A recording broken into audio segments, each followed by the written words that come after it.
And we're live once again. Hey, oh my goodness, welcome back to SpiritSide Chats. It's been a really long time, actually, about a month. And please forgive us for not going live for so long, because we've had a very, very busy past month. But it's so great to see you all and have you all join. For the new people, I think it might just be Caleb, but as just a reminder, Liam this is the first time Liam's ever been on the call. Liam's actually in our studio, and we're going to talk about that in a minute.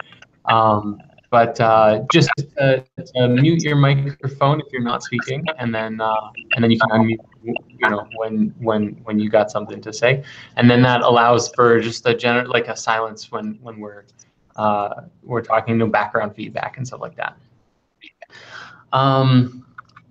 Normally we always start these calls with a meditation. So why don't, it's been a while. Why don't I take this one, and then we'll open it up at the end. If anybody has a meditation to share at the end of the session, the talk, the chat, we'll see what comes up, what happens. So.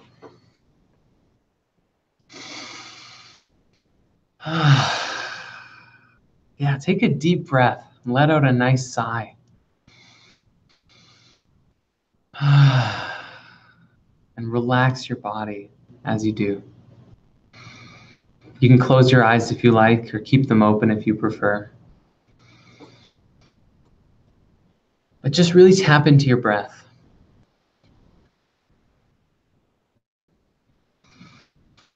Feel it deepen, widen, expanding inside your body, expanding your energy.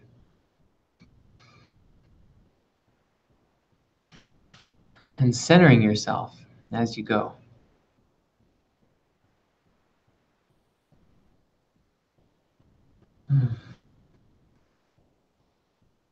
With every breath, there is a sense of renewal taking place throughout your body. And you can feel this happen as old thoughts fall away, new thoughts come up. Same with the feelings. Just coming and going, like trees on a time lapse, growing up, dropping seeds, growing old, falling down, returning to the earth. Every thought, every emotion, and even our bodies follow this same pattern. Growing up, sharing seeds, falling down, returning to the earth. As an ever-flowing current of spirit moving through the material realm.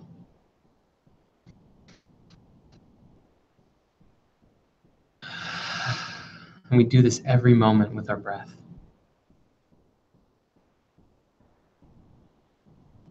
It's by this practice we can release our fear of death. And it is by releasing our fear of death that we come to know immortality.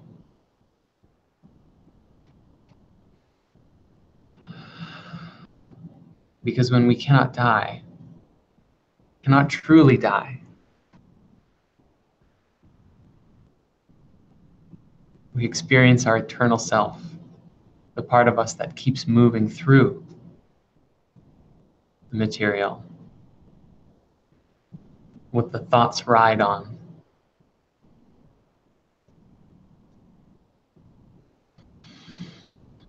And so as you breathe, feel your soul.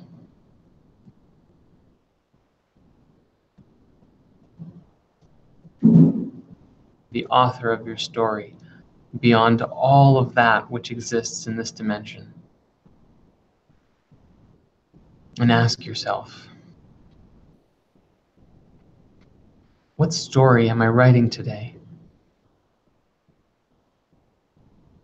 What seeds am I planting today?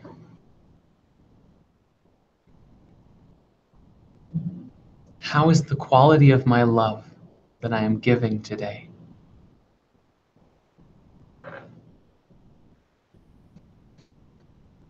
And who am I giving it to? Can it be everyone? Everything. So put a smile on your face and know that you are one with everything, a part of everything, a part of the creative force behind all things. A learner, a student, a guide, a master, a child, beginning anew every moment.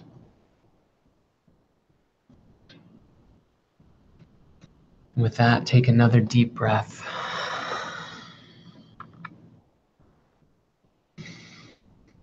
When you're ready, open your eyes. Return to the here and now, where we will begin anew our SpiritSide chat.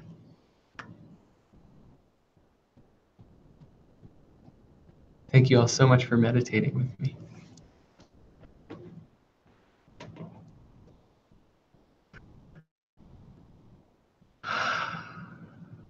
Seeing a lot of smiles, that's so good. Just lifts my heart. Thank you guys. That was fun.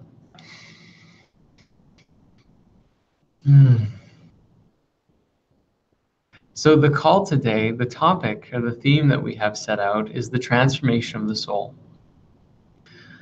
And death and rebirth is a big part of that. And we've been going through tons of that over on this end, actually. And so a quick recap for those who aren't aware. We actually, if you guys remember, at the very end of our last call, about a month ago, we were like, we're going to Rythmia. It's so exciting. And then we left, and then we just disappeared off the face of the map, because when we got back a week later, we went into go mode on moving, and we had about a full week of moving our home and office.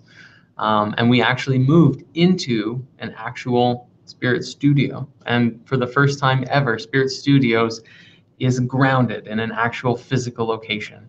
And they've requested that I not put them on the camera right now, but I have 3 absolutely amazing artists and animators sitting around me right now, actively working on new episodes. And so for those who've been following on the Spirit Science YouTube channel, there's 2 new videos that we posted last week. It's actually, as of like within 15 minutes, it'll have been exactly 1 week since the last one came out.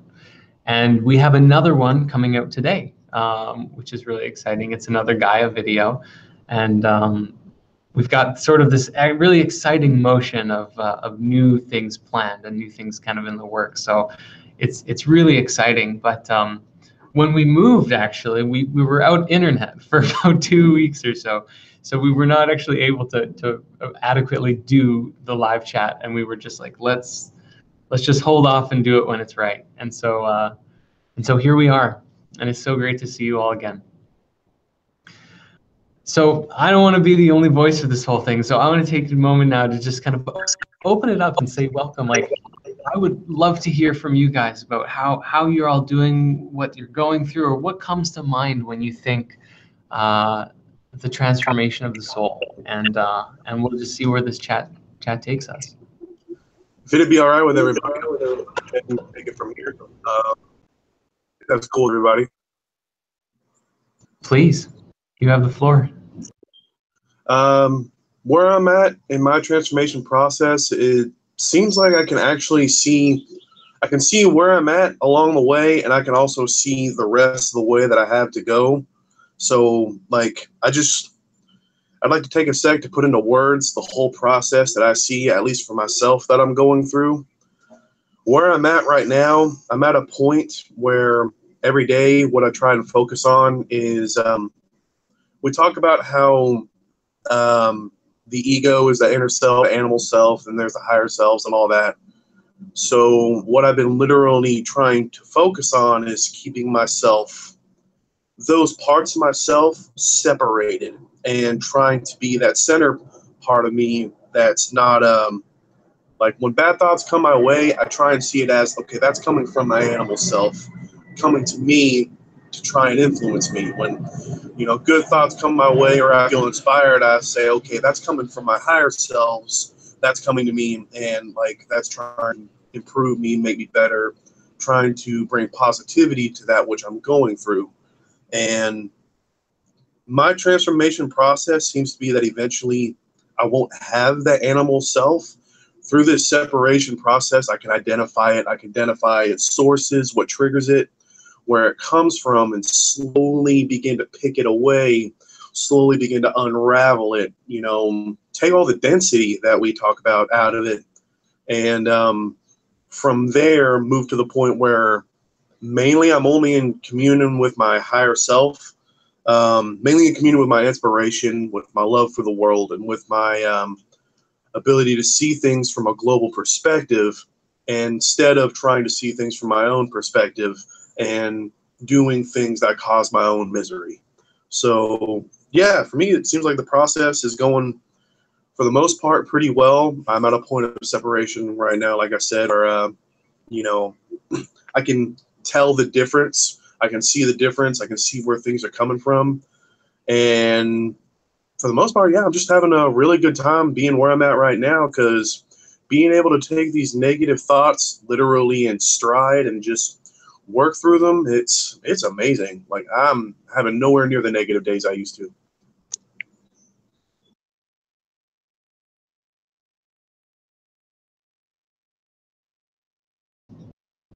That's beautiful. That's really good to hear. What you said actually reminded me of, I saw this short interview clip with Jim Carrey on, Jimmy Kimmel or Fallon or one of those Jimmys of the late night shows. And Jim was describing, he's like, yeah, like I used to experience myself as an individual experiencing the world. And now I experience myself as the world and the universe experiencing an individual. and just that idea too of like really what you said also of being happy and present with where you are in this moment, makes it easier to grow and shift and change. If you're constantly thinking like, no, I need to be over here or better or anywhere other than that I am right now, it actually just separates you further from that present moment awareness. So thank you so much for sharing that. I would like to share something. It's funny that he has been like separating himself in order to create this greater consciousness. And funny because in my case, I have been trying to put them together. I have been discovering this female energy awakening myself. So it's kind of interesting because I'm a woman, right? And I think that I have the female side mastered, but to be honest with you, that's what I decided. That's why I chose to be a woman in this life, because I have a lot to learn. And I think as a global community, we are awakening this female side as well. So that's been interesting, kind of create the balance between the deep understanding of both polarities. It's been quite the ride internally, and I have seen externally. So that has been a big leap in this understanding and this growth within myself. So just wanted to put it out there and see what do you guys think? When my work with trying to blend everything together was always it would always be a very peaceful, very powerful experience at first, but eventually, for me personally, because I don't have full control of my negativities, it tended to spiral outward into chaos. It would get very chaotic, and eventually it would just drag my mood down. It would drag trying to be both higher and what I felt to be lower states at the same time. A state that was myself plus above me plus beneath me. it would mess with me personally way too much. But that's also because my animal self carries a lot of negativity. So I know for a fact that if I tried to do the same thing that you're doing, of trying to blend all the states together to try and bring out this newfound higher state, which is what I was trying to do, I personally couldn't do it because I had too much negativity and I couldn't face it. So that's why I'm focusing now on separation. In your case of trying to blend everything together, most likely, I think that's for me personally, that probably is my personal next step of transformation. But I have a lot of negativity to deal with first. In your case, if you feel like a lot of that negativity has been dealt with, or you just don't have it in the first place, continue doing what you're doing, because bringing the higher self down to the standpoint of your own self and bringing your animal self up to the standpoint of your real self, I mean, is that not the real whole point of transformation? And doing those things turns you into this one person who's all these states rolled into one. So yeah, I feel like you're on the right path. I think you're doing exactly what you need to do.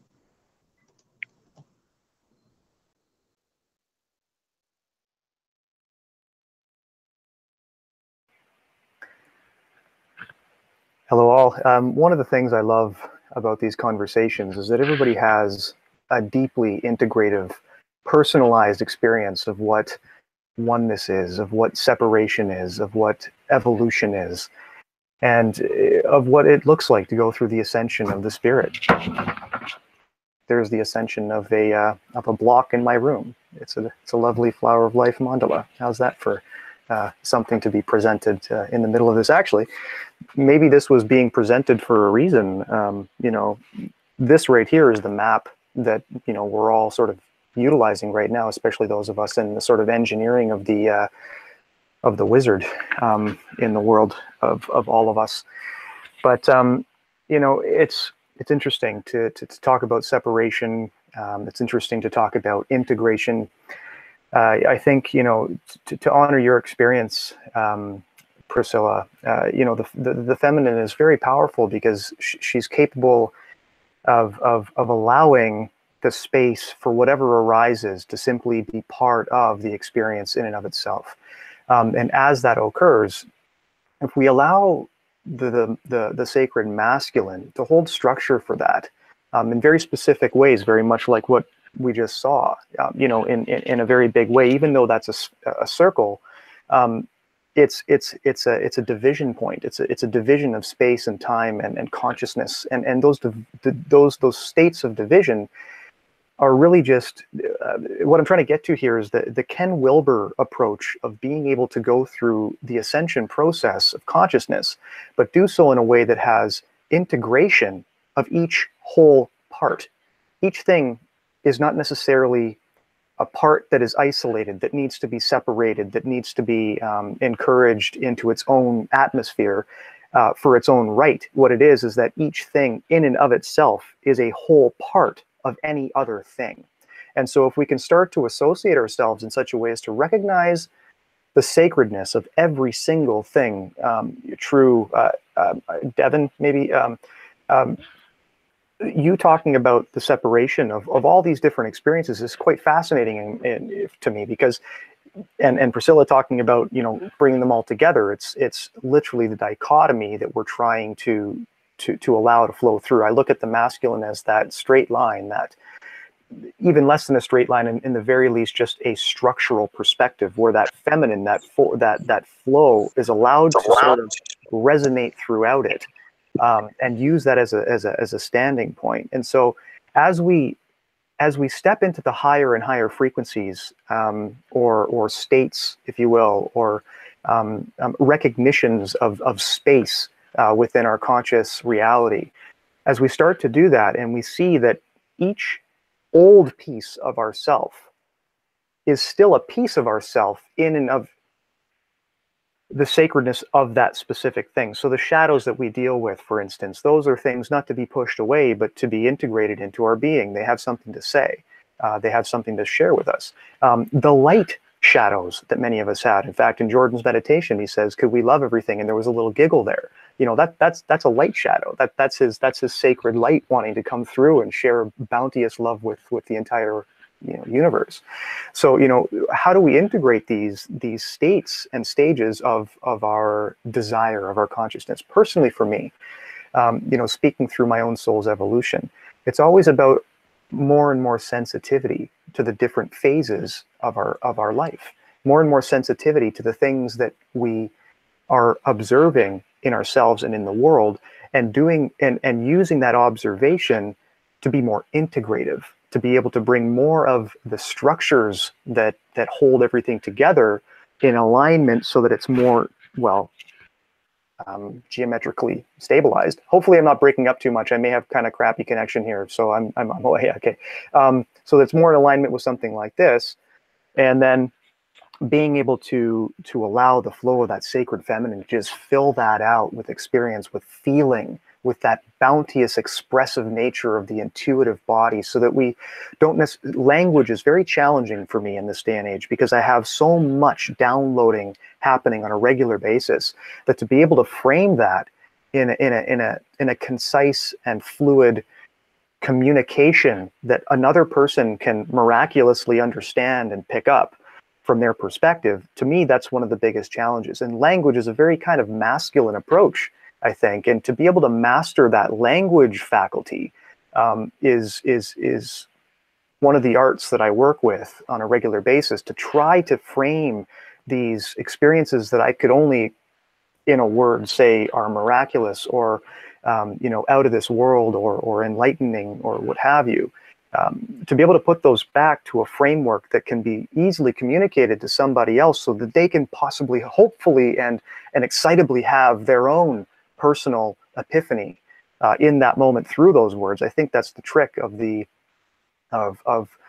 going into that hermit stage, where you're bringing in that world, and then possibly being able to communicate that through many of the other stages, possibly through a resurrection of your own self, and then into that structure of maybe even getting into the world, being able to communicate to the world in a way that's lucid and understandable. So my evolutionary process is being able to go through those deep states that are so profound and so connecting for me, where I just feel like I literally live in the middle of the embodiment of heaven. How do I communicate that to another, so that they can be part of this world in their own way, subjectively, in an objective heaven? So that may be a lot, that might be not enough, I'm not really sure, but that's been my experience so far, and I love how these dialogues bring so much to the table. That was so beautiful. Go ahead, Kenneth. Yeah, I found that really, really interesting, and language has always been like a really big thing for me. I find it so interesting, especially just the vibration that you use, the words that you use, the way it can carry itself, and everything like that. There's so much intricacy in it, and it's almost like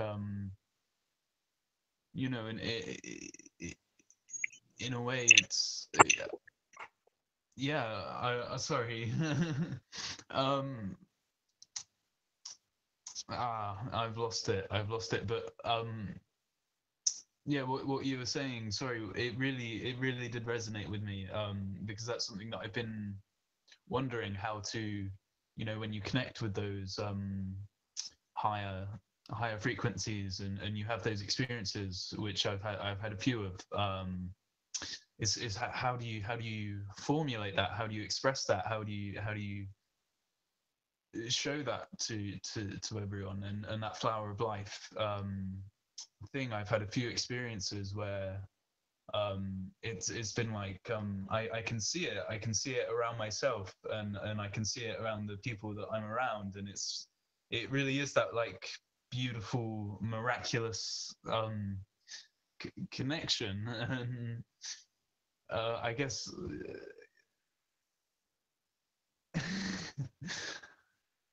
sorry, I'm quite nervous. I don't like if I speak about a specific example, I went for a walk. It was my first experience of trying to listen to my heart and trying to connect with that. And I studied sacred geometry and had that in my mind, and I was trying to look at the stars and see the patterns in that, and it led me to a field with some horses, 3 horses, and I connected with them, and it was really interesting, especially because it's like the language of energy, the language of vibrations. You don't need words necessarily. You don't need to vocalize to communicate, which I think is so beautiful, and perhaps that a lot of people aren't necessarily consciously in touch with. And that side has always really interested me, I guess, the more like abstract language. And I sat and meditated with these horses, and I had such a surge of energy rushed through me from I guess the heavens and the earth. This is all quite new to me. So yeah, it was and going from the perspective of like bodies of info, I feel like that was more something communicating with me, sending something through me. I was and trying to express that. Yeah yeah okay. That was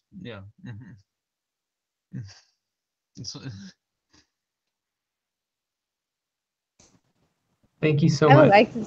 Oh, sorry. Oh, no, please. I was just going to say thank you for sharing everything, Caleb, and Eddie as well before. It was really beautiful. And Caleb, it's so wonderful to see too, like your sort of the evolution, as you're describing, you're like, I'm really new to this, but then you're like, this is all of the stuff that I experienced. And it's just very, it's delightful really to see people, not just start, walking the path, but describing it and sharing it, kind of as Eddie was describing how strange it is, this, like, to be able to calculate all of these different thoughts and feelings all together into like this like little like that then is like translated into actual vocal sounds that we take it for granted, like how powerful and moving just language alone is. But Priscilla, please, I would love to hear from you. Feel free to jump in. Thank you. Well, just precisely that. I find myself struggling sometimes with that too. You have these experiences or you have this knowledge, and you perceive the world in a certain way, and you experience the world because of the perceptions that you have created to see the world, right? Like you have these filters, and you understand what's going on around you because of these filters that were created from yourself. So then it's hard when you experience things that you have no idea how to filter them, or you have these feelings, these sensations, these understandings without really having a cognitive like understanding of them. So then it becomes a little bit of a struggle. How do I explain people around me what I see or what I feel or what I have been experiencing, or this light of consciousness that it's like awakening in myself? How do you explain this to people, right? If you don't have the capacity to do it, because in the end we're just humans. We have a limited capacity to express all of these things because they're in a higher frequencies. I don't know if I make myself clear, or maybe I haven't reached that level yet. I don't know. What do you guys think? Like, would it be possible to being able to purely understand or being able to describe all of these realms of higher frequencies and consciousness? And do you guys think it's able? It's possible? It reminds me of that quote Me from Thoth. Oh, sorry. Oh, my bad, Jordan. Okay. Well, I was going to say that it reminds me of this this quote from Hermes or Thoth from the Emerald Tablets that says, "Every step thou taketh, so heightens or so lengthens the journey, and every rock you climb, so heightens the mountain." So it's kind of like, you know, at this moment in physical time, Priscilla and all of us, right? We're able to express the highest level of awareness that we have in this moment. However, the higher particles of our spiritual being, you know, we know in quantum physics that particles move backwards and forwards in time just as readily as we experience it linearly, right? So your future self and your past self are also intertwined in the mix. So as you're in this moment speaking to, say, you know, like your understanding in this moment, you're also drawing upon the wisdom that you've learned in your past, as well as the wisdom of what's coming through down the pipeline. And then again, it's all about that opening the channel, you know, to be able to experience or take in more light and receive more light until eventually you reach a state of wholeness with everything in this created reality. Like what you're describing would be like it, you know, maybe the level of a ascended master, or, you know, the Christ, the level that Jesus would have been at after he ascended, sort of thing, you know, just like being a complete perfect embodiment of light and a full understanding of all of the energy in the dimension. But the thing is it's like, you know, the tarot, or the Taurus. Once you move through that singularity and you're like, I have completely mastered everything in this dimension, and then you're instantly moved to the next dimension where you don't know anything again, and you start learning once more because there's infinite levels higher and higher and higher. So there's never a finished, unless you consider finished being like you've got that heart center down pat and you're complete and whole, and you're always moving and always growing and always moving closer to phi. And that's sort of the beauty of life, right? Like the magic that is our transformation over the course of generations and even beyond, like, for, you know, different levels of consciousness and falls of consciousness and rising back up to, you know, higher levels and everything. Like, this is the greatest story ever told, and we're actively living it in every moment. And it's just it's so beautiful and wonderful. I hope that yeah, sorry, no, I was bad, Jordan. Take it away. I also no, I'll get back to that later. Go. It's actually cool that you bring up, you know, you talking about how we're all living this, the greatest story ever told, because that's actually kind of where I was going to go. Because, like, I've thought long and hard, like, how do you put this into a way that other people can understand? And I think I figured it out. Now, I want all of you guys, and I want pretty much everyone who watches this video to bear with me for a sec. Close your eyes. Okay? Now, what I want you to do is imagine a world. Within this, there's these light constructs. Okay? Now, these light constructs are pretty much the things that tie everything together.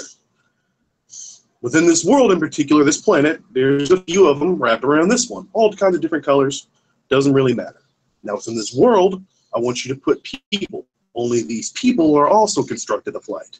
These people live by having these light structures filter and funnel the light that is constantly coming from all around the whole world through these structures and then into them. That's how they take in everything that's around them. Okay? Now, I want you to create a person in this world that's one of those light beings, and I want you to make them exactly like you.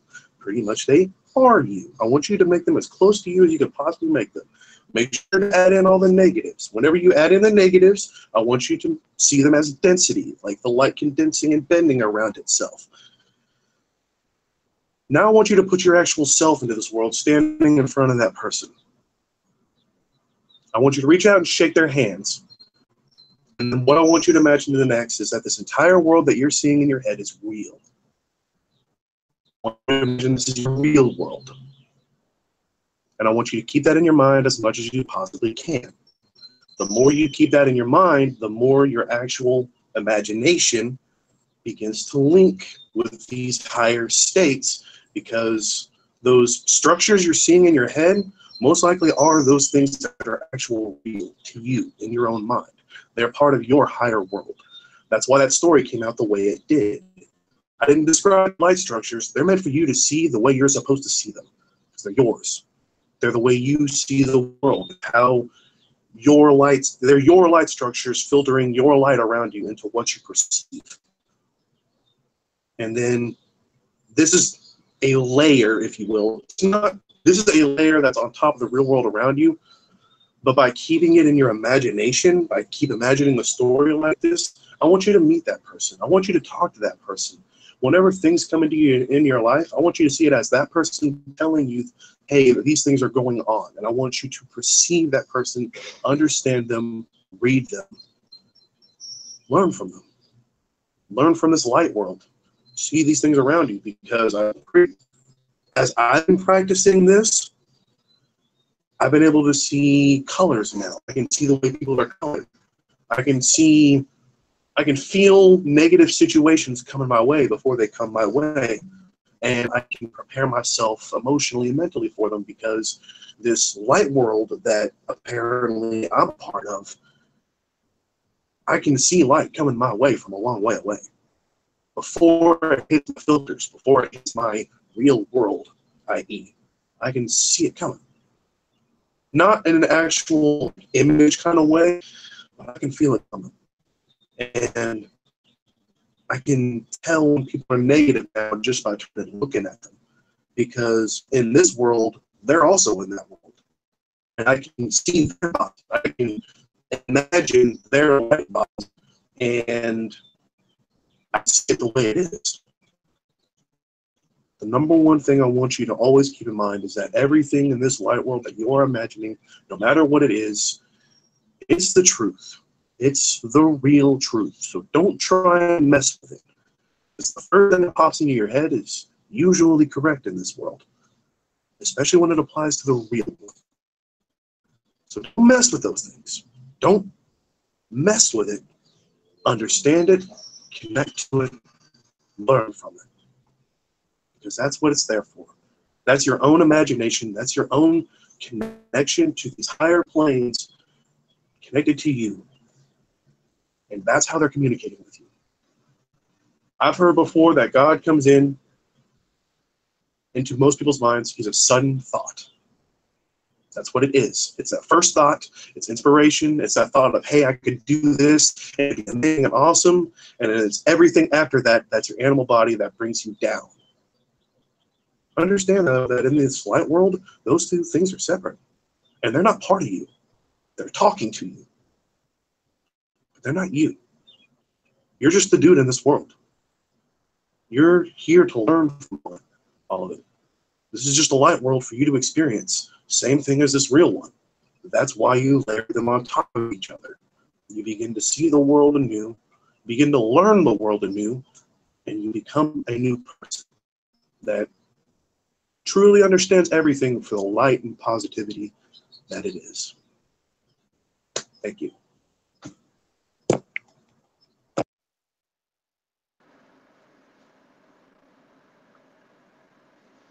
Thank you, Deborah. William, did you have something you wanted to say?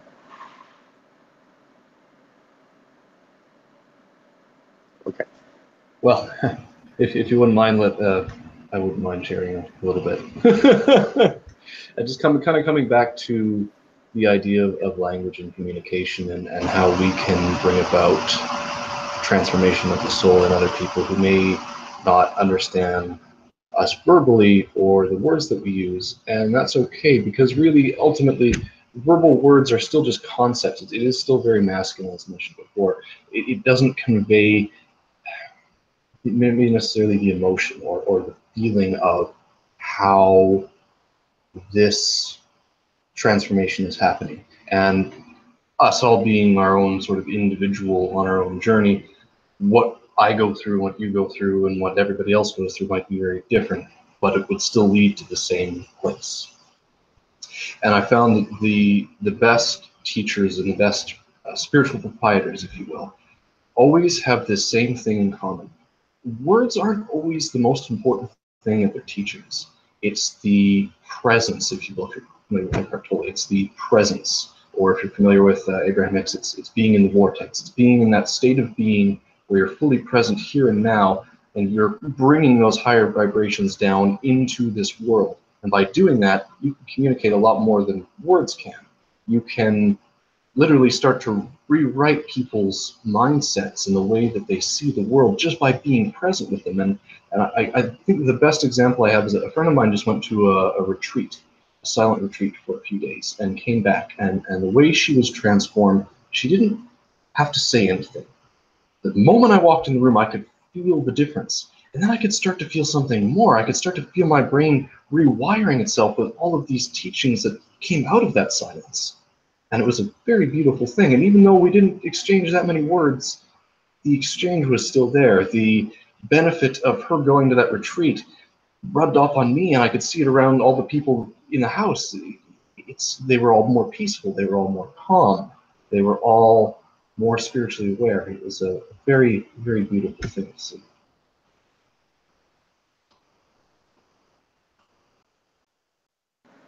That was beautiful. Thank you. I really want to carry on right from there. I want to share with everyone, because you've all inspired me quite a bit today. Just wow, all of this beautiful perspective. And Liam, I love that story. The idea of the magnanimous silence is something I've been contemplating a lot. That empty container through which gets filled by the emotional energy in the space between us, and through which amazing transformation occurs, where as one of us has a realization, because we're all connected right now, all of us receive that growth. It's a beautiful experience. I've been studying it, and I talked about it on the Slack the other day. When we started this call, we were kind of talking about death, birth, death, and rebirth as a process, and everybody was talking about this whole process of spiritual growth. And we all use the English language, but we use the same words in different ways. And even though I could become incredibly impassioned or otherwise ornate in my speech, it may display an emotion that I'm intending, but due to your own experiences, that emotion that you receive could be different, because, as Devin said, it's the light structures that you're filtering it with. So for me, when I started out this path, I think I've told the story before, it was through pain. It was through death. My dad died on Christmas Day when I was 12. And inside, I felt like I died a little, and I very much went through a few years of this phase of separating myself out, of battling demons and powers and principalities, and calling on exterior power. And the more I grew, and the more I learned, the more I studied, I eventually found my way to a Wiccan church and became a priest. And Eddie, while he was speaking, he reminded me of what I wrote in the very first page of my Book of Shadows. And it was a quote by C. Vincent Matson that I really wanted to share today to kind of show you where I started out really from that point. It's called The Initiate. Which way is the right path as I stand upon this chaotic crossroad of hate? How many ways are there to roam on this dark and damned road of fate? There are many ways, my son, to find where the souls of demons remain. But it takes only 1 second of despair and of doubt until at last your soul they will gain.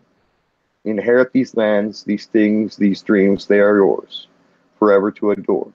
For there is no life in the depths of chaos, my son, for you to explore. And I took that really darkly for a long, long time. And then this realization set in that I was never fighting things outside myself.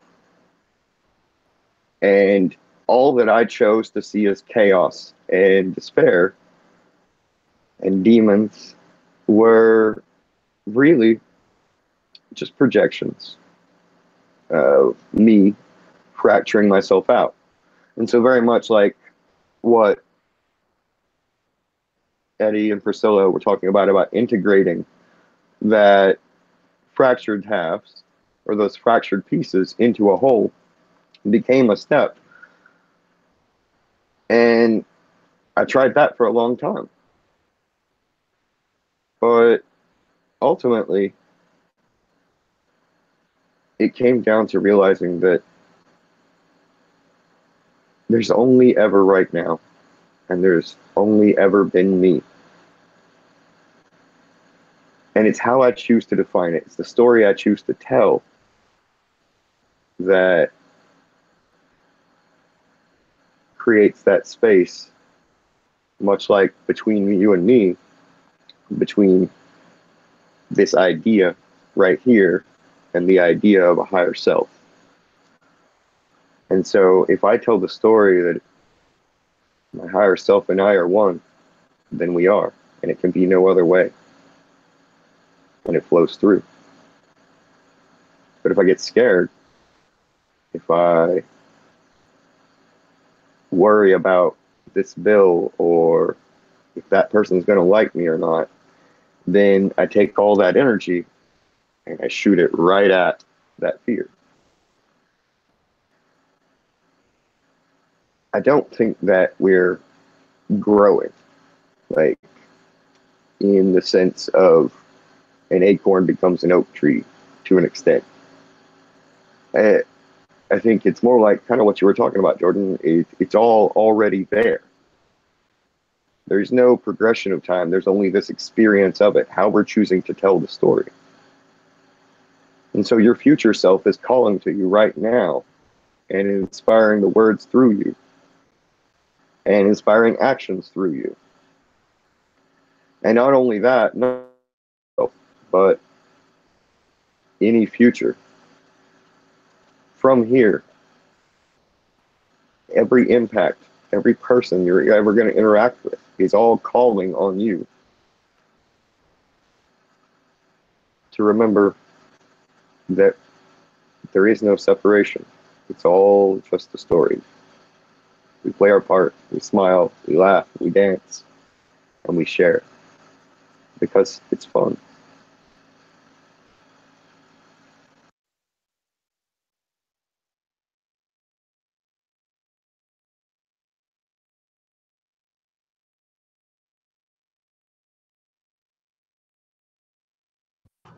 It's just the linearity that is the experience of the acorn becomes the oak tree, right? Like it's all there, but in this body, in this moment, in the physical time, the body's at this stage of the progression along that line. But we as spirit, as soul, are aware of the entire process, or learning to become aware of the entire process, right? And maybe that's where, because it's like there's so many different angles at which you can look at creation and reality. It's almost like the maybe that's another way that we could consider the experience of growing, is like growing into the expanded awareness of the entire cycle of growth at the same time. That's exactly what I was trying to say. Thank you. If I may jump in for a moment.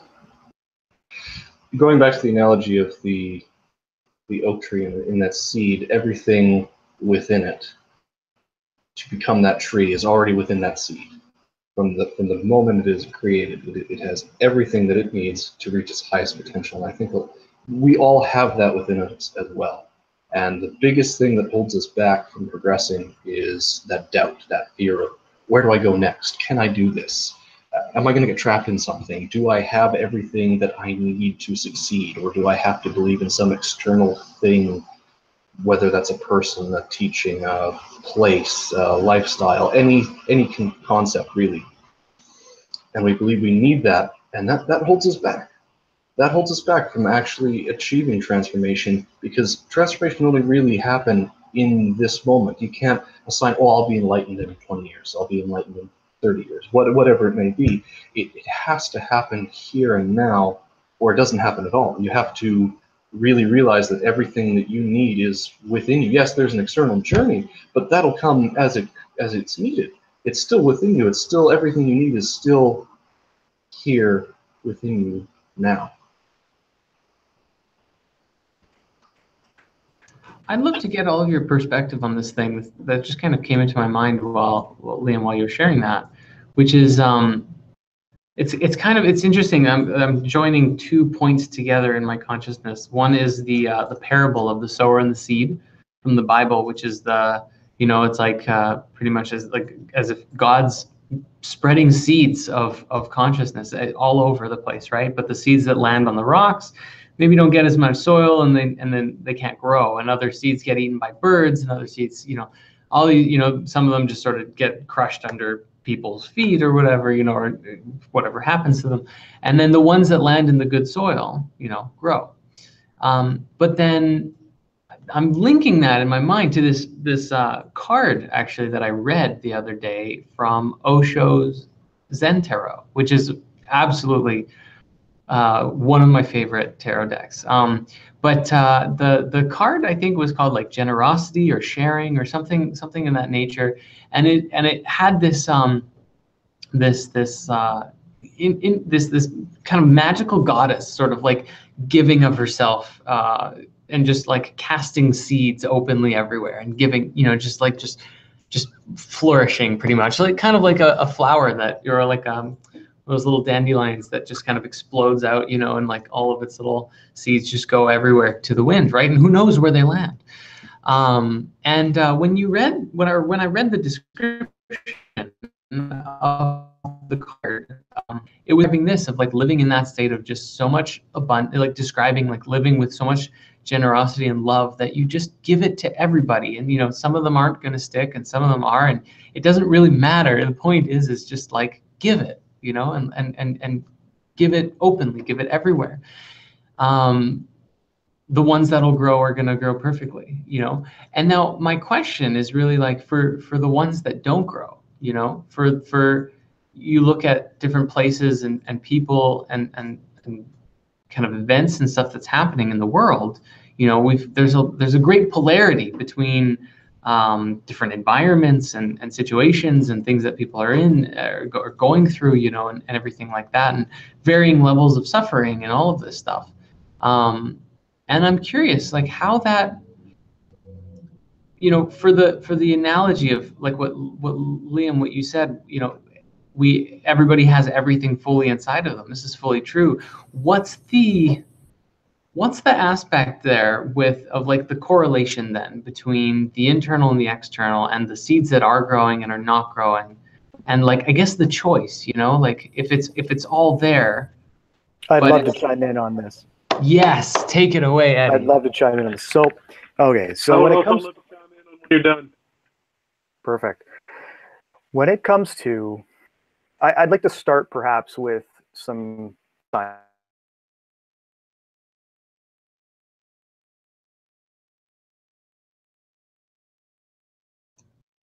Eddie, I don't know if you can hear me, but I think we lost your There we internet. go. There we go. Now we're back. I saw everyone frozen, so I paused for a second. Okay, so Okay, great. all right, so maybe starting with a little bit of science, let's talk about Bruce Lipton. Bruce Lipton is probably one of the most interesting scientists, on this side in 1970, insofar as his ability to understand the influence of genetics versus epigenetics.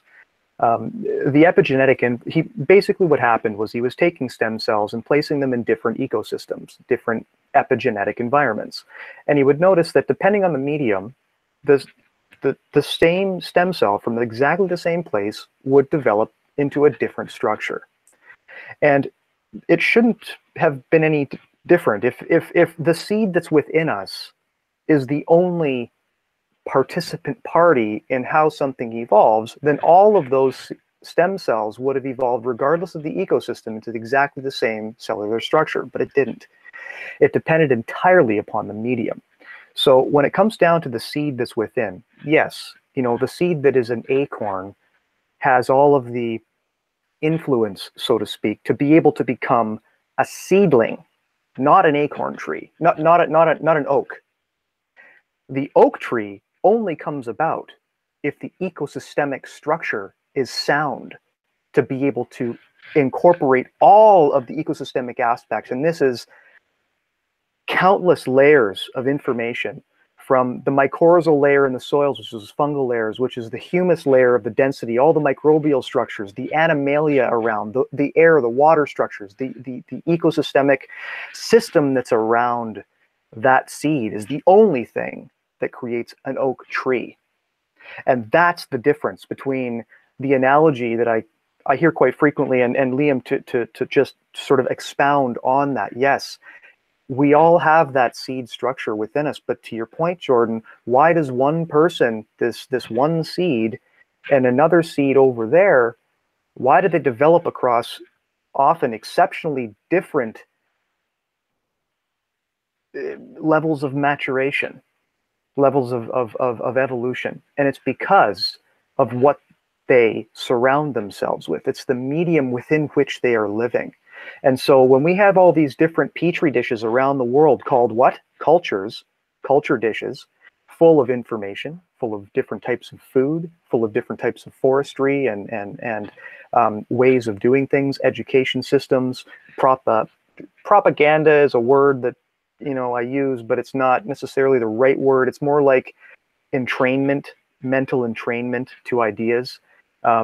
These are all the ecosystemic structures that will either build or break you.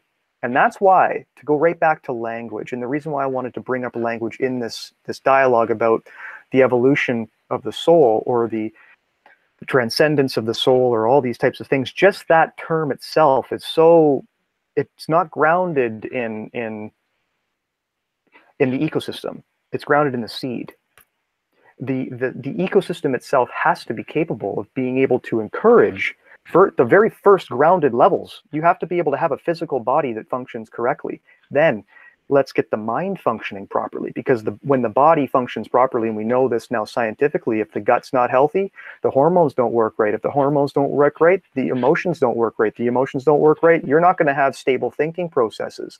If you can't have those things in check, how are we ever going to break through those really subtle aspects of the nuances of being able to see the greatness of this place consistently and across a spectrum that's more reliable in the community structure and in the social systems? So unless we have all of those layers in check, those seeds don't grow. They sprout, and they look like they're adults from our perspective, but they're really not. They're still these seed potentialities that are asking, often possibly even longing for the proper ecosystem to be sprouted within, and so that they can grow into what they feel longingly as their potential. That oak tree, they can feel it, but they just don't feel like they can break through. And they're not breaking through into that structure because they don't have the ecosystemic variables that are required, that medium that will grow the very specific enlightened being.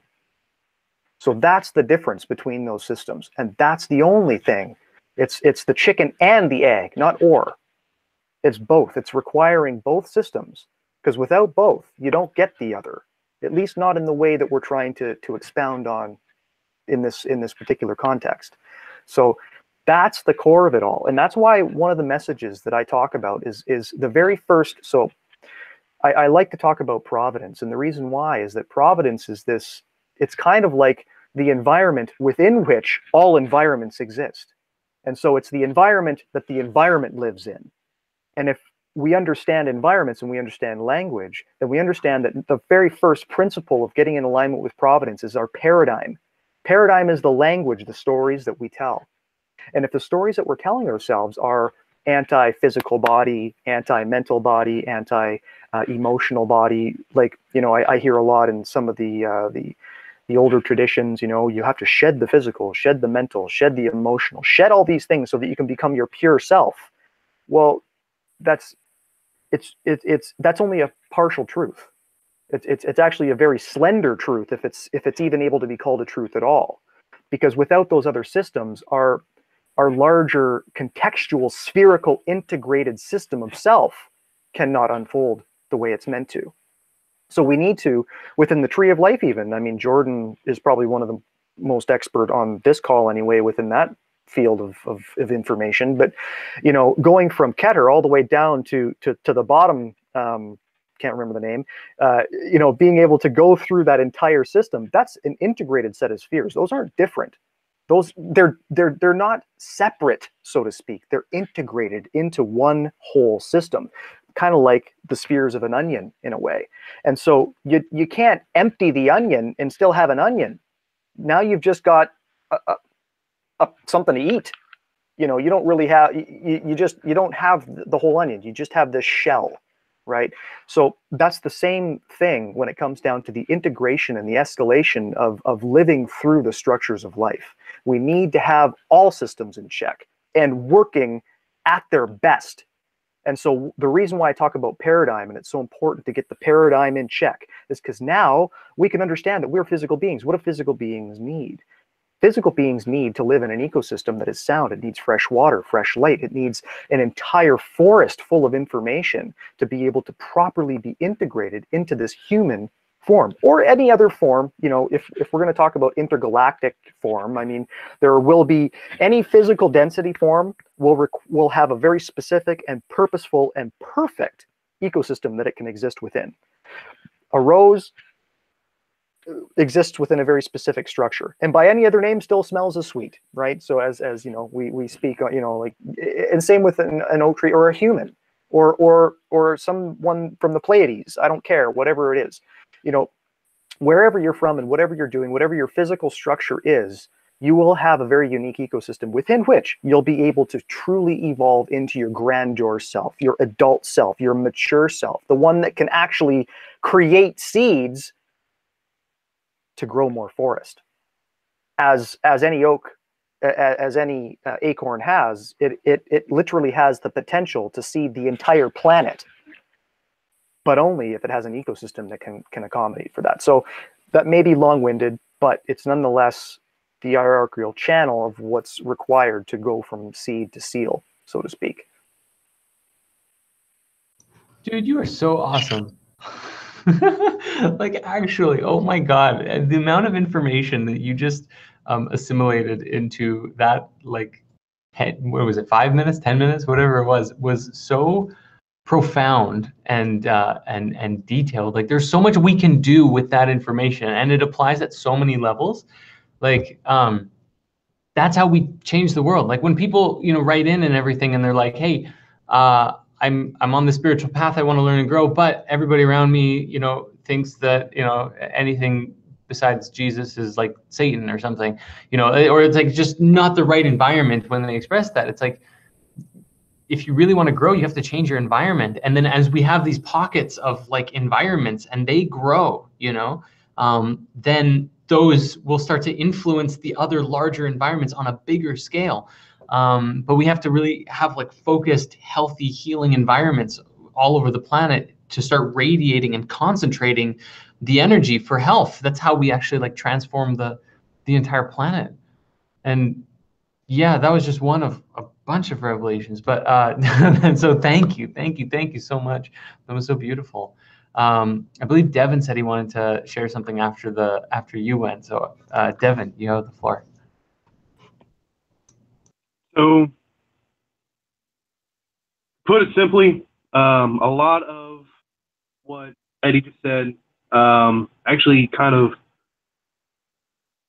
summed up a lot of what I was going to say. So I'll just basically put a summary in because I know we can't have this go on too much longer. I know everybody can't be here forever. So I'll just summarize what I was going to say real quick. So Eddie, in the background, you have the flower of life symbol sitting there, but like in its more completed form. That, I believe, is the answer to Jordan's question. That shape in and of itself. To me, what it represents is worlds within worlds colliding within each other and constantly influencing each other, causing bigger cycles that grow, make new worlds, cause those to shape and change. Hey Devin, I'm sorry. I believe we're having some internet challenges because it's kind of going in and out, at least on my end. But how's everybody else doing? Sorry? How's everybody else yeah. doing? Yeah, Yeah. your volume keeps dropping in and out for some reason. Yeah. Sorry about that. I'll post it on the Slack. I guess it'll come up some other time. That sounds great. And also this actually, well, when Eddie was talking, it reminded me like we're working on and now it's like more incentive, I guess, to relaunch the Spirit Science forums and create an online place where people can actually like write and share and talk and have all of this communication, right? Because that would create another an online ecosystem for consciousness to thrive in the same manner. And so hold on to your writings as well once you share them in Slack, because then you can share them on the forums once we launch them. Jordan, can I jump in? Yeah. Oh, please. Yeah, totally. I'm sorry, Priscilla. I wanted to throw something out there. Go for it. Go for it. What, based on Eddie's answer and then what Jordan had just said, you said something, Jordan. I had to grab a notepad and write it down real quick so I don't forget it. The 3 words: change your environment, right?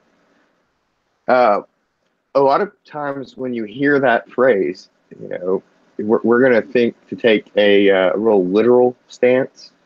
What Eddie was talking about actually changing the physical environment in the petri dishes, right? So you would think maybe literally move your location is one way to change your environment. And I think most people, that's where they're going to go. But another way to change your environment is to be the change, right? So it doesn't matter if you move or not. We create our culture. We ourselves are a culture creation, all right? Or creator, in that what we choose to do every day is what sets up our culture. Who we choose to interact with and how we choose to interact with them is what creates our culture. So if you're starting your spiritual path and you're running into people who aren't open to these ideas, that's okay. Just like Jordan said earlier, love them anyways. Be so full of love and light that it's okay that they feel differently. It's okay that they think negatively of you because you feel differently. That's okay, because it's not you, and it doesn't have to change anything about your day unless you let it. That's all I had. If I may jump in again, just to sort of respond to everything since and also your question, Jordan. Why the seeds, just going back to your original analogy, why, with all these seeds falling out into different environments, why do they fall where they fall? And I would say, in my experience anyway, that it's karma. It's whatever, you're going to find whatever environment you're going to flourish in for whatever point you are in your soul journey. So for people, and this is a question I feel is asked so often every day. Why are some people landing in developed nations with running water, with electricity, with all of these amenities, with all of these high standards of living, and others aren't. It's a very unbalanced world. But if you look at the actions that people have taken over the last thousands of years, it's been an unbalanced world because we made it that way. And in my experience anyway, who's to say that the people who are in starving nations today aren't yesterday's Nazis or the committers of the Rwandan genocide or the Armenian genocide or anything that goes along those lines, because that would then be the next place they need to go in their soul journey to learn what I did was wrong. Because you can't just tell them, that they wouldn't really understand the concept, especially in their previous life. Now they're coming into this new life. They don't necessarily have a memory of what happened before, but the soul does. And in that, it can learn the lesson, okay, what I did to these people was wrong. What we as a community did to these people are wrong. And you still have that opportunity to escape that, if you will, or make more of it, as you're just saying, that we make our own environment, right? You might not move somewhere physically in the world, but you might have an inner paradigm shift where, oh, well, I haven't actually physically changed locations, but this is like a new world to me because now I'm seeing it, oh, I'm appreciative for the things that I have. I'm appreciative for the environment and these specific things, whether it be heat, whether it be running water, whether it be whatever it is, instead of feeling, oh, poor me, I landed here and then there's those rich people over there and there's poor people over here and it's not fair. And then all of a sudden they go home one day and they realize it's that because you believe in that. You believe and create the world every day in your dreams. There's a great quote, I can't remember who it was from, but I recently heard, you recreate the world every night as you sleep and you wake up into a new world. And you have that opportunity to make it a new world every morning if only you shift your perspective. So without changing their environment, they all of a sudden have changed their environment because, oh, they're looking at the world. Oh, I appreciate that there are trees here. I appreciate that there's clean water. I appreciate that there's food. It might not be the perfect environment, but I appreciate what we have. And then they get more of that.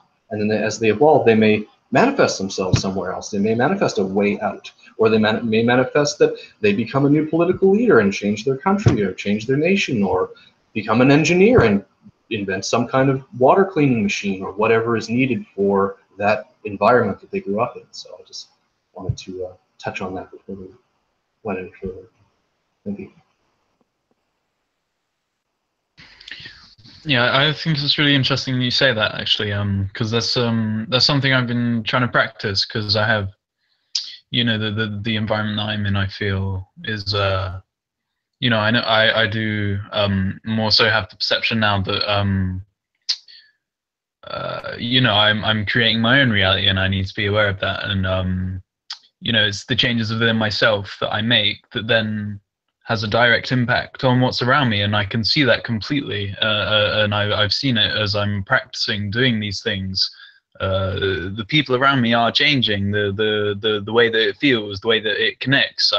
You know, it's slowly making a difference. And yeah. So yeah, I just thought I'd add that to say, you know, yeah, you know, I feel like it works. You know, you know, it's like the acorn. The acorn, it has, like you said, it has the potential. You know, it has all of its energy within it. And as creators, as conscious creators of our own seed, we can then bring that out and, like you said, share that with everyone. And then it's, you know, it's, yeah.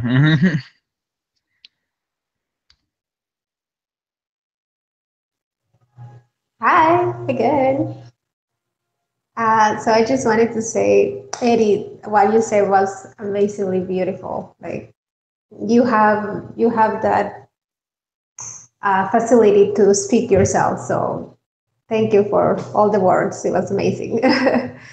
And talking about all of this, I have found that we do choose how to come back to this world and where to come into this world and in which family and in which conditions, because of our karmatic energy.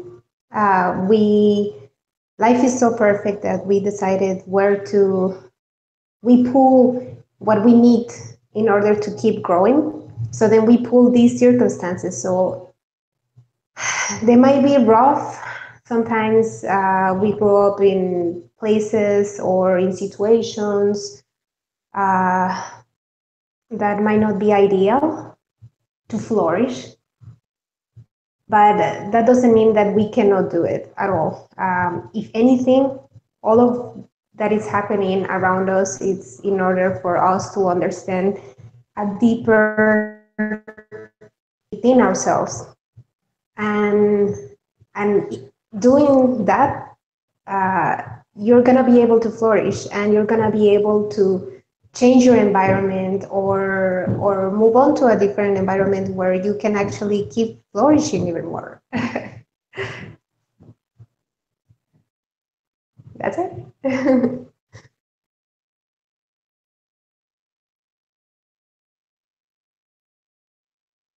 So as we're approaching the end of our call here, I actually want to take a moment to ask Liam if there's been any particular questions or conversations in the live chat as you've been kind of hanging out in there a little bit today, and maybe bring that up, and we can address or talk about anything like that, or just send love to everybody in the chat before our final meditation. Yeah, so I have been responding as people have been chatting. So most of the questions have been answered, but I'll just give the audience an opportunity now. If anybody wants to ask any questions for us all, now is the time. Otherwise, I would say that we're pretty good. Oh, here we go. True living is a great one. How can we integrate the good and evil?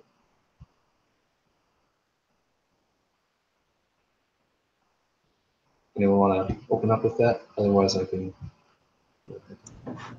There's a song that I'm trying to remember the lyrics to. I mean, it's right at it's like in my mind, but I can't like recite it. But it kind of goes, it's like, you know, I spent my life going towards the light, but this is misguided. You need the whole picture to be whole. So I think it's sort of a matter of like, when you notice anything, you know, whether it's something that you perceive as light or dark or good or evil or anything like that, to see it as part of the same thing and to unify and balance that perspective. So you just be with it and come to, not to judge it, but to understand it, you know. And if it brings confusion or struggle or chaos into your life, to really pray for understanding. That's actually a Kabbalistic, a traditional Kabbalistic practice. Is the proper use of prayer is not to, you know, ask God to smite the bad guy or to give me what I want, sort of thing, you know, but actually to pray for understanding, because in this way you increase your inner moral nature and become more in alignment and more in resonance with creating the harmonious life. Because when you are actively creating anything, right? Like when anything happens in your life, you're a resonant match to that vibration. There's something within you that's equal to that thing. And so by creating an understanding and sort of a mirror parallel, you know, it's almost like if you play two identical sounds at the exact same time in the exact same wavelength, they will cancel each other out and you will hear nothing. It's very difficult to do, but that's actually true. So it's the same thing with thoughts and with feelings and with anything that happens. The moment that you create a perfect understanding about what a problem or challenge was and why it happened, it will cease to be, and you'll be left in the sphere of wholeness, perfectly in balance and tune with yourself. That's what I got, anyways. I think that's very beautiful, and thank you for sharing that. I was going to say, the balance of good and evil, light and shadow, light and dark, and seeing that within us, I think the easiest way to integrate that is to look out at the world and see that every other person, every other situation that we see, to exist, for us to perceive, must exist within us somewhere, no matter how pure we might think we are or how righteous we may think we are. Somewhere in us that exists in the world, so it must exist within ourselves. And that doesn't necessarily have to be a bad thing. So let's just use what one of my dreams has been to create algae biofuel on a huge scale, and have that as the primary fuel source for the rest of internal combustion engines for the time that we're taking the switch to electric now. And to do that, I needed the hate and the anger and the darkness of these stupid oil companies that are, ruining the environment. And it took that anger for me to want to do the thing on the lighter side, to create something environmentally sustainable, to create a carbon neutral fuel, to create a cleaner environment that we can all share together and not have to worry whether we're going to make it through life alive, so to speak, if there's going to be an earth left for future generations. And to have that desire to do something about it, it took that darkness, it took that sort of darker side of life to happen, to bring out the light, right? Without the contrast, there's just nothing. There's just oneness, right? We go back to that oneness. Without contrast, everything just goes back to oneness. So I feel the best way to integrate it is realize that we don't necessarily have to act from that all the time, but that there is a balance. And even just having that darkness to inspire new light ideas is an integration of both. Thank you so much. So it's 12:30, our time anyways. And let's talk about this closing meditation. And I'm certain at some point someone's going to draw a card, because there's always messages in the chat. It's right like, got a card.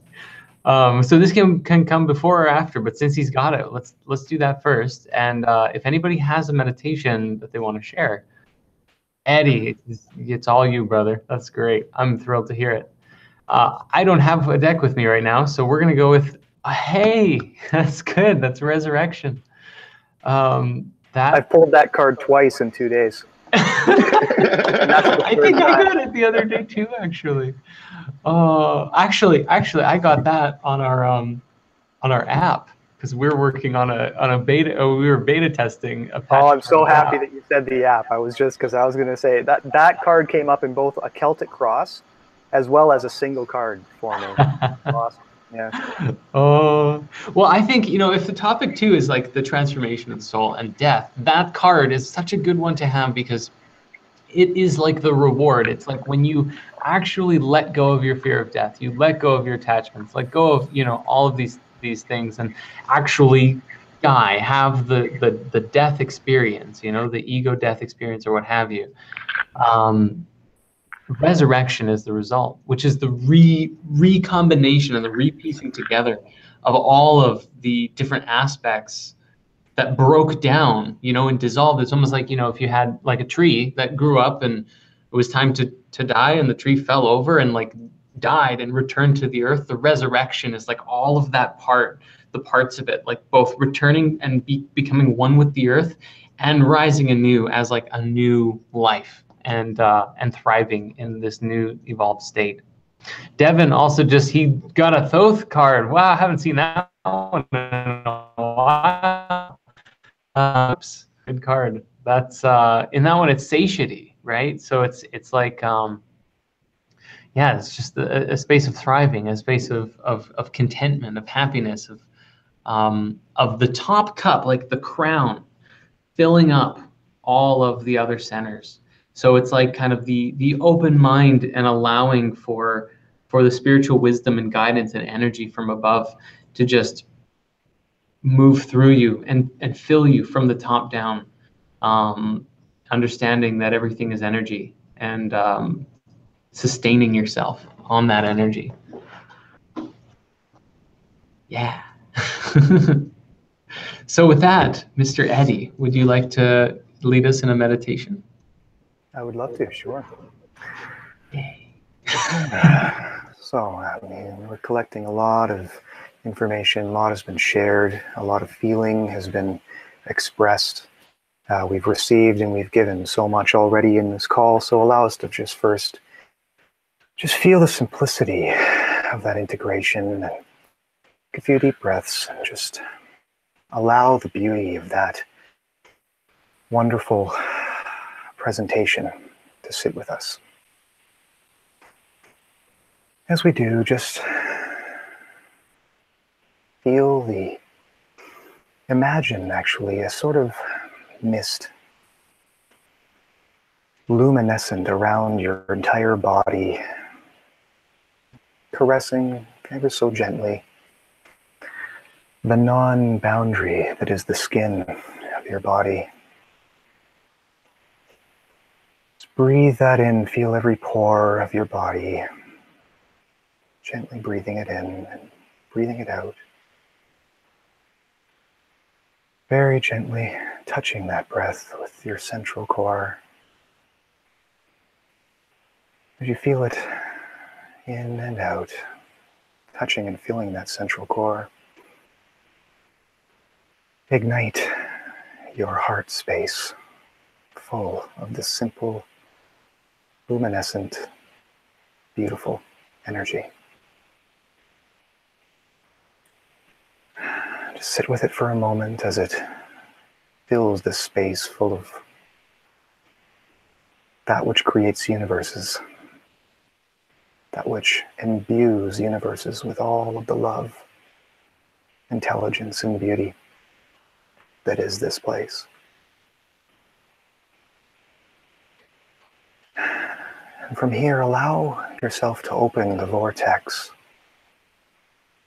that starts the torus of your body, both inwardly for infinity and outwardly for infinity, from this central space through this beautiful corridor. Feel that motion down through the top of your head, into your heart, up through your root, into your heart. And you can move it from your heart anywhere that feels comfortable. If you prefer it to be at your root, that's fine. The heart energy and this beautiful, glowing, radiant life force energy will follow wherever feels best. Prefer the solar plexus, that's cool too. You can raise it up if you wish to be your crown chakra. It doesn't matter much, as long as you're circulating this feeling through you, back and forth, in and out, through all of creation and into all the infinite that is your internal being. From this place, let's get back to the physical world and imagine this place as a beautiful oasis, a garden beyond the likes of any garden we've imagined. This is your home where you live in conjunction with all of life. All of life is experiencing you as you steward this place. Take in the aromatic of the flowers, the freshness of the air, the scent of morning dew, the feeling of the warmth of the perfect temperate sun upon your skin as it shines luminescently through the canopy of trees. Be here. This is your home. This is your heaven, your oasis. And it's from here that you can suddenly feel a presence with you. And this presence seems to imbue everything with this voice, so to speak, that you can hear as the wisdom that is inherent within all things. Suddenly you realize that this wisdom that you just circulated through you, that light, that breath that is radiating through you, is also radiating in every iota of life around you, as it glows in the abundance that is the life force, that is all of life itself. You gain the realization through your intellect, this beautiful, intelligent mind space, that you are one with all of this as an individual part of a larger, connected, wholesome being, that you are a beautiful steward of, but humble, radiant, and beautiful. From here, this expressive force gives you a gift. And this gift is being able to transcend even this place and feel yourself as the wholeness of all of it, able to reflect upon any given perspective. You can see yourself as and through a tree, as and through a cloud, as and through a sun, a solar system, a galaxy, You yourself are the universe of life, enfolding in upon itself, constantly expounding upon the poetry of its own voice, and then back again to an individuated perspective in this human form. Sit here in this space for a few breaths. Continue to radiate this loving, beautiful energy, a peace beyond words, an experience beyond perspective, the I am.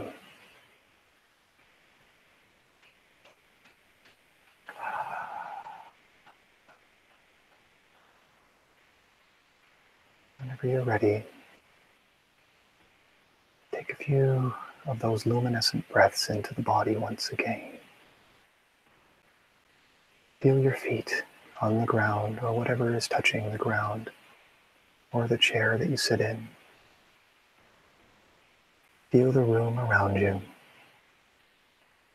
Be present with it. Just allow it. Its gentle softness caressing the edge of your physical body as you caress the edge of it.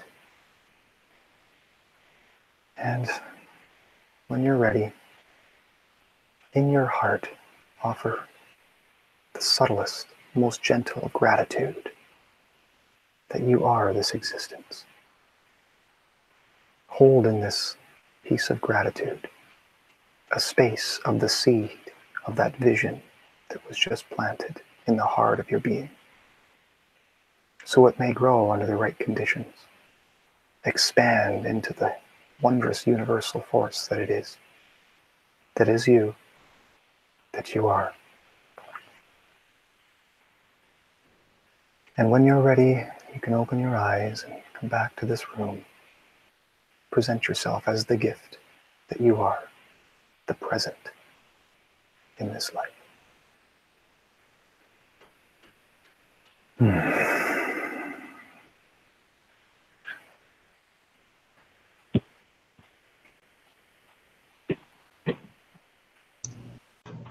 Nothing but smiles over here. Thank you, Eddie.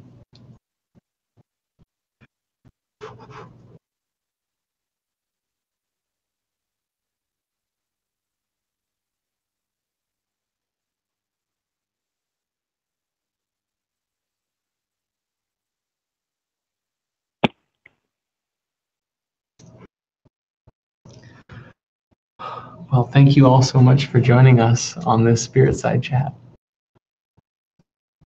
It was so good to see you all again. Hopefully it won't be a month before the next one, you know? No, the next new moon, I think it is, coming up. So we look forward to seeing you all there. Thank you again, and have a most blessed weekend. Thank you, everybody. It's been a blessing. Thank you. This has been a wonderful experience. Till next time, I love everybody. you all. Ciao. Have fun.